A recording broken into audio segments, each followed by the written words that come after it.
नमस्कार, श्री स्वामी समर्थ सर्व ताईंना. कालचाच ब्लॉग मी कंटिन्यू करत आहे. गावातील देवांचं दर्शन घेऊन आम्ही परत निघालो सातारला. माझ्यासोबत बहिणी आल्या होत्या. दादा आम्हाला सातारमध्ये भेटणार होता. त्याला फोन केलेला, तो हायवेला थांबला होता. तिथून आमचं प्लॅनिंग यवतेश्वरला जायचा होता. आम्ही सगळे निघालो घरून साताऱ्यासाठी. हा सातारा रोड आहे, कोरेगाव सातारा रोड. तिथून आम्ही आलोत. आता मी यवतेश्वरला चाललेलो आहे. बघा, पूर्ण सातारा दिसतो वरून. यवतेश्वरचं दर्शन घ्यायचं होतं आम्हाला. तिथे थोडा वेळ थांबायचं आणि लगेच जायचं होतं रिटर्न. यवतेश्वरला पोचलो आम्ही सगळे. हा माझा मोठा भाऊ आहे.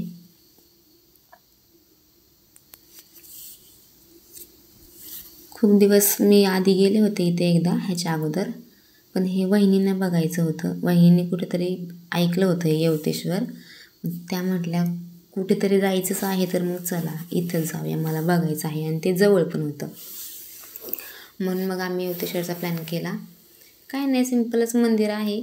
पण तिकडचं क्लायमेट खूप छान आहे, भारी वाटतं जरा. मस्त फोटो वगैरे काढला, सीन वगैरे छान आहेत. पुढे महादेवाचं मंदिर आहे इथं.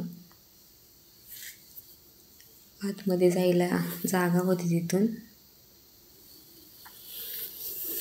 आम्ही मंदिराच्या पाठीमागे गेलो.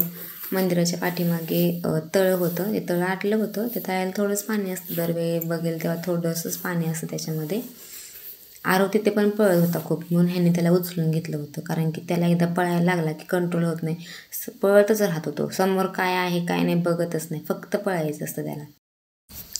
तिथून आम्ही आलो थोडं 5 मिनटं पुढे आलं कास रोडला की हा पॉईंट आहे. इथं शक्यतो कपल्स असतात जास्त करून. तर फोटो वगैरे काढला, छान सीन आहे. आणि पावसाळ्यात खूप छान असतं हिरवंगार. आता सगळं सुकून गेलं होतं, गवत उन्हाने वगैरे. त्यांनी गाडी खूप लांब लावली आणि मग पुढे आलो. कारण पुढे रस्ता किती आहे हे माहीत नव्हतं त्यांना. म्हणून ते म्हटले गाडी इथंच लावू आणि आपण चालत जाऊ पुढे, तुम्हाला काय बघायचं ते बघून या. मग आम्ही पुढे गेलो. तिथं फोटो वगैरे काढले. आरवचा आणि ह्यांचा फोटो काढायचा होता. आरव त्यांच्यापर्यंत पळत जायचा, परत रिटर्न येत होता. त्यांचा फोटो काढून झाला. मग रिटर्न तिथून निघालो आम्ही परत. आरवला काहीतरी सापडलं, तो खेळत बसला. त्यांना सगळ्यांना आम्ही सोडलं सातारमध्ये हायवेला. मग ते गेले जांभला आणि आम्ही निघालो पुण्याला. आमचा पुण्याचा प्रवास परत सुरू झाला 2 दिवसानंतरचा. आरवला एकटं गाडीत बोर होत होतं. मग तो सगळ्या गाड्या जे यायचे जायचे ते सगळ्या गाड्यांना तो बाय बाय करत होता. यांचं सकाळपासून चाललं होतं लवकर आवर. पण व्हायचा तो टायमिंग झालाच. परवा आम्हाला येताना सुद्धा 5 वाजले होते. आज पण निघता 5च वाजले.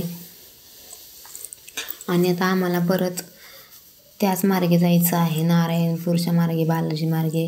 कारण की परवा फास्टॅग काढायला इथेच उशीर झाला म्हणून काढलं नाही. आणि आता पण फास्टॅग काढायला उशीर होणार आहे. त्यामुळं मग आम्ही थांबलोच नाही, ह्याच मार्गे गेलो आम्ही परत. दर्शन वगैरे घेतलं.